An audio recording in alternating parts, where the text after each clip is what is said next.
UP और उत्तराखंड की खबरों के लिए एबीपी गंगा को सब्सक्राइब करें और बेल आइकन दबाएं। हाथरस से अब हमारे 3 संवाददाता अलग अलग शहरों से हमारे साथ हैं। नितिन उपाध्याय हाथरस से हमारे साथ सीधा कनेक्ट हैं, जिनकी रिपोर्ट आप देख रहे थे। देश की राजधानी दिल्ली से अविनाश तिवारी हमारे साथ हैं, कल पूरे दिन इनकी रिपोर्ट आपने देखी। और शैलेश अरोड़ा प्रदेश की राजधानी, सूबे की राजधानी लखनऊ से हमारे साथ हैं। पहले आपको सीधा हाथरस लिए चलते हैं और ताजा हाल ले लेते हैं वहां पर। नितिन, क्या अभी भी आप लोगों को गांव में जाने से रोका जा रहा है या परिवार से मिलने से रोका जा रहा है? जी बिल्कुल, देखिए इस समय मैं बूलगढ़ी गांव के बाहर आगरा हाथरस स्टेट हाईवे पर ही मौजूद हूँ। यहाँ से करीब 1 किलोमीटर अंदर गांव पड़ता है। बैरिकेड लगा के मीडिया को जाने की इजाज़त नहीं दी जा रही। दलील दी जा रही है कि एसआईटी जांच लगातार चल रही है और ऐसे में मीडिया के पहुँचने से वहाँ डिस्टर्बेंसेस होंगे। इसके साथ ही कोविड प्रोटोकॉल्स का हवाला दिया जा रहा है कि 3 लोगों को कोरोना पॉजिटिव पाया गया है और ऐसे में आप अंदर नहीं जा सकते।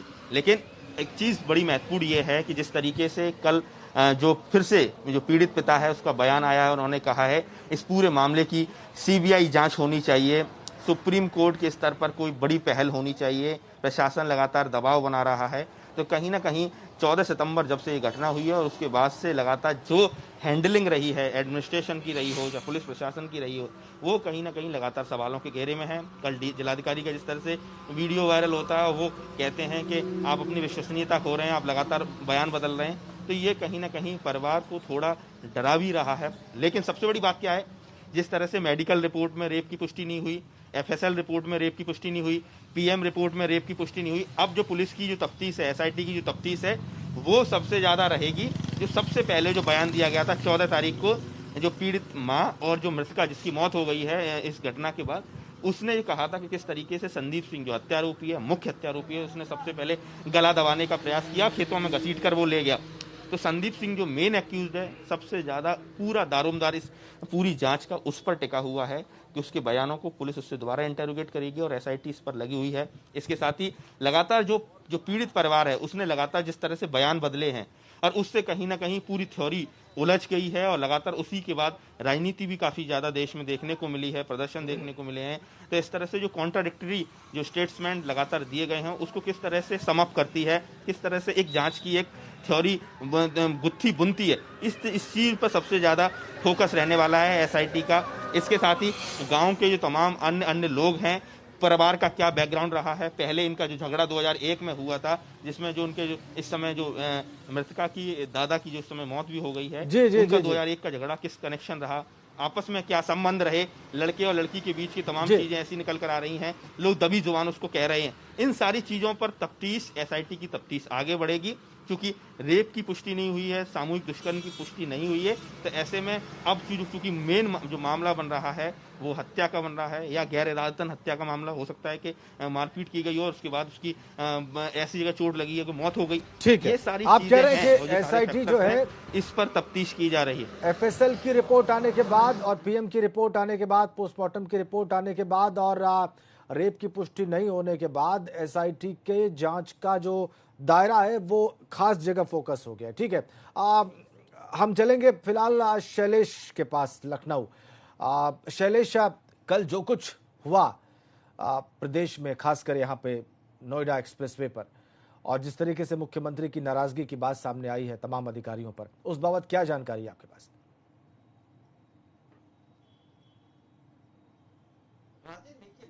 जिस तरह से इस पूरे मामले को खुद मुख्यमंत्री मॉनिटर भी कर रहे हैं, पल पल की अपडेट भी ले रहे हैं, क्योंकि ये मामला जो है वो सिर्फ उत्तर प्रदेश तक नहीं है बल्कि पूरे देश में या कहें कि विश्व भर में चर्चा का विषय इस समय बन चुका है। जिस तरह से इसमें नए नए मोड़ आते जा रहे हैं हाथरस मामले में, वो भी कई सवाल खड़े करते हैं। ऐसे में जो अभी तक पुलिस की जांच चल रही है, जो वहां का जिला प्रशासन है, उन सबकी भूमिका पर कई बड़े सवाल खड़े होते हैं कहीं ना कहीं।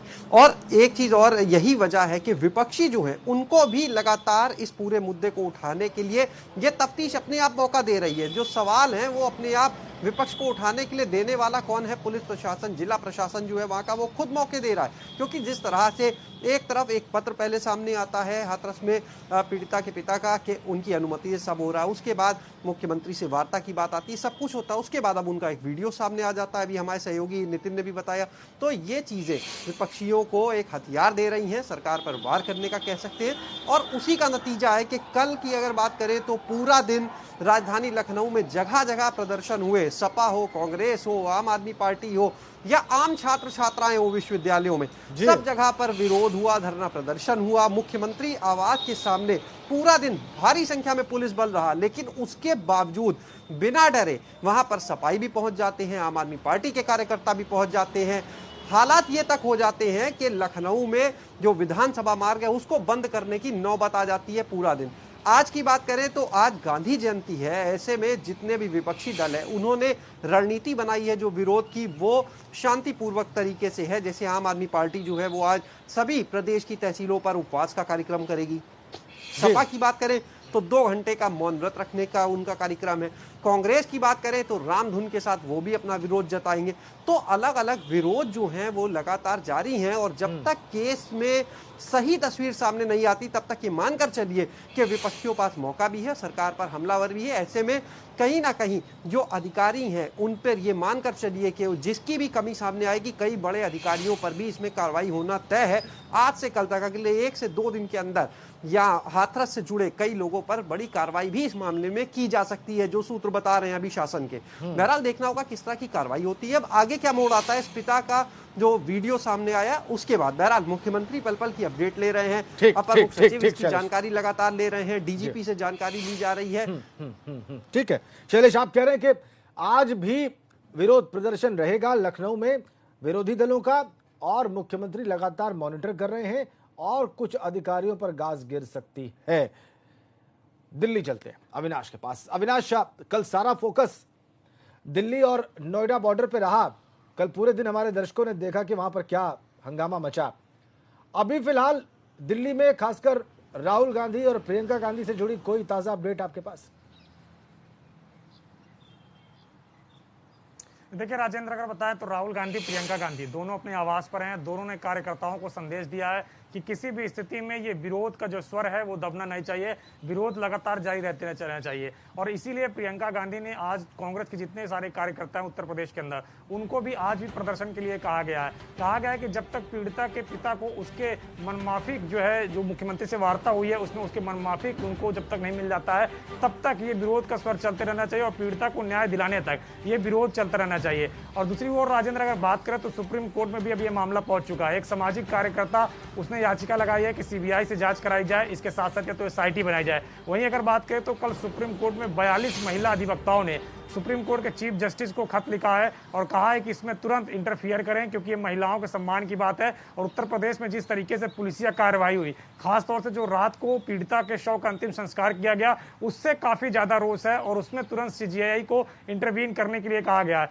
बहरहाल आज, कल और परसों तीनों दिन कोर्ट बंद है, लिहाजा सोमवार को चीफ जस्टिस ऑफ इंडिया इस चिट्ठी पर कुछ सुनवाई कर सकते हैं या जो याचिका लगी है उस पर कोई सुनवाई कर सकती है। यह देखने वाली काफी महत्वपूर्ण बात होगी। लेकिन आज दिल्ली में बात करें तो प्रियंका गांधी और राहुल गांधी फिलहाल कोई कार्यक्रम नहीं कर रहे हैं, दोनों अपने आवास पर मौजूद हैं। ठीक अविनाश, एक बार फिर से हाथरस ले चलते हैं आपको नितिन के पास। नितिन, ये वहां पर वातावरण क्या है कुल मिलाकर अभी? देखिए राजेंद्र, मैं तस्वीरों के जरिए दिखाना चाहता हूं, पुलिस फोर्स डिप्लॉय है और दूसरी तरफ जो तनाव बना हुआ था वो पहले से कम नजर आ रहा है, क्योंकि एफएसएल रिपोर्ट हो, पीएम रिपोर्ट हो, मेडिकल रिपोर्ट में गैंगरेप की पुष्टि नहीं है। तो जो राजनीतिक लगातार जो गहमा गहमी बनी हुई थी, जो समाजवादी पार्टी के लोग जो लगातार प्रोटेस्ट कर रहे थे 29 तारीख से, वो लोग जा चुके हैं। और जो तमाम जो कहा जाए जो समाज के सोकॉल्ड जो एक्टिव लोग थे और इस लड़ाई को लड़ने की लगातार जो मुहिम छेड़े हुए थे, वो लोगों का आज मुझे लग रहा है उस जैसा यहाँ माहौल कम होगा। और इसके साथ ही जिस तरीके से अब इस मामले में हाईकोर्ट की लखनऊ खंडपीठ ने एक सो मोटो लिया है, यानी स्वतः संज्ञान लिया है, और एडिशनल चीफ सेक्रेटरी गृह यानी अवनीश अवस्थी, डीजीपी हितेश चंद्र अवस्थी, आगरा और हाथरस के डीएम, एसपी और ADG law and order Prashant Kumar को 12 तारीख को कोर्ट में फिजिकल अपीयरेंस के लिए कहा है। तो आप समझ सकते हैं कि इस प्रकरण पर किस तरीके से हमारे जो बड़े बड़े जो कहा जाए कोर्ट है, या सुप्रीम कोर्ट में एक तरफ सत्यमा दुबे ने याचिका दायर की है, कल 42 महिला अधिवक्ताओं ने चीफ जस्टिस ऑफ इंडिया को चिट्ठी लिखी है। उसके साथ ही लखनऊ जो बेंच है उसमें भी ये मामला पहुंच गया है, 12 तारीख को पहुंचेंगे और पूरी रिपोर्ट सारे कागजात रखने होंगे। कुल मिला के कहा जाए ये मामला बहुत ज्यादा तूल पकड़ गया है। सरकार के लिए भी 3.5 साल में सबसे ज्यादा चुनौती देखने को मिली है। ठीक कहा आपने, बड़ी चुनौती दिखाई दे रही है, इसमें कोई शक नहीं है, क्योंकि लखनऊ बेंच ने खुद संज्ञान लिया है और सुप्रीम कोर्ट में ये 42 महिला अधिवक्ताओं का मुख्य न्यायाधीश को चिट्ठी लिखना भी कोई कम बड़ी घटना नहीं है। आप सभी का बहुत बहुत धन्यवाद, नितिन, शैलेश और अविनाश, रिपोर्ट करने के लिए।